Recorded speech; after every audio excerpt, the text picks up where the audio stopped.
see you guys. Thanks for coming back. And for you new people, we're having coffee. Good deal. Well, good morning and welcome to A Few Minutes with God. This morning we're reading out of Luke 6:8 through 10. And Jesus is speaking here. And it says, but he knew what they were thinking. And he said to the man with a crippled hand, stand up here in the middle of everyone. And the man got up and stood there. Then Jesus said to them, I ask you, which is lawful on the Sabbath day, to do good or to do evil? To save a life or destroy it? Jesus looked at all of them and he said to the man, hold out your hand. The man held out his hand and he was healed.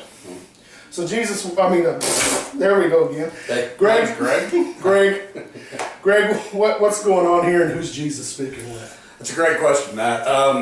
This is another one of those situations where Jesus faced the opposition again of the Pharisees. Right. And as you know, the Pharisees were the keepers of the law back then, and they kind of ran the synagogues and the temples and places of worship that people went to. All of these Pharisees were bound by what I think they, if I remember correctly, 618 laws that they indoctrinated from the commandments. Okay. So when they indoctrinated these, they're man-made. They're not God-issued. They're, at that point, they've kind of developed these themselves and put restrictions on themselves and so forth. So they were looking at this as an opportunity to basically find a way to condemn Jesus, to put him on a spot where they knew he could not resist healing this person, because Jesus loved us so much that he was not going to see a person suffer. Right. And to watch that man with a crippled hand and know that he was a reject from society, to know that he did not have the opportunity to fully earn an income and to support a family and all those things that ran through Jesus' mind, there was no question he was going to heal him. He had to be a beggar. Exactly. I mean, because, if you didn't have the ability to run a farm or to do those things back then you basically begged in the streets. So Jesus had the opportunity to elevate him, to make him better, to do something better for his life. And he chose to do that. Now, the Pharisees were looking to trap him with this as quick as they could. Yeah. And Jesus knew this. He saw it. He even said it here. He knew what they were thinking. And the cool thing was, he did it anyway. Because you know what?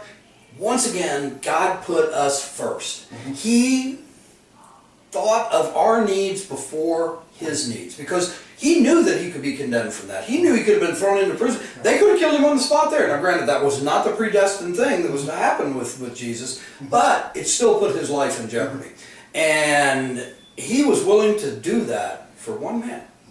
One man who had an ailment. He was willing to put his life in jeopardy for that man. He left that 99 and he went to grab that one. That's exactly right. That's a good parable. Yeah. Every one of us are important to God. Every one of us are so important to Jesus that he wants each and every one of us, not just the 99. He's not willing to accept just the 99. He wants all. And he was willing to demonstrate that right here, as I'm willing to help you. So it's a beautiful parable. It's a beautiful illustration of how he is come to earth, sacrificing himself once again. They don't even realize what's going on. That's exactly right. And you said that we touched on a little bit earlier that there's over 600 and something laws in this book, this man-written book based off of Moses' when he received God's 10 Commandments, and they're all break off little laws. Exactly. Which is all his religious control. Exactly. Basically. That's right. I read somewhere that even on the Sabbath, a woman couldn't look into a mirror. That's right.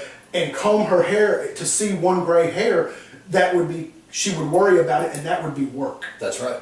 That's right. That would be work. And that is a sin. And that would be a sin. And they could take her in front of everybody and stone her if they.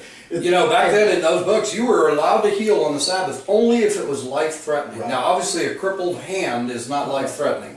So they knew immediately that they could bind him. And the most amazing thing, what you were just saying about that is, we're so blinded. Man is so blinded, and their hearts were so hardened, they didn't even realize that they had the Son of God right there in their presence. God in human form. God in human form. Right there. Part of the Trinity. Yet they're trying to elaborate all of these laws to prove God. They were comfortable in those laws. Exactly. These are comfort, and Jesus is trying to suck them out of that comfort zone, or as our pastor said, let's get you out of those sticky buns. And let's move you. Let's go. Let's go. We couldn't do it. You know, I'm comfortable here. I want to hold this and hang on to it because it's comfortable and safe, and I don't have to get out of my comfort zone. That's exactly right, and that's what happens in a lot of the traditional churches. Exactly. They've got the laws, and this is how it is, and period. Is it worth saving this person or breaking our laws? Oh my God. Yeah. Let's save a person, okay? Let's save a What's person. more important to God was emphasized right here, and that's bring somebody to Him. No matter what. Amen. Anything short of sin. Amen. Well, all right. That's Hey, we love you. We love you. Yeah. That's why we're doing this. That's so, right. This is your few minutes with God. We thank you all very much. Have a blessed day. Beautiful day.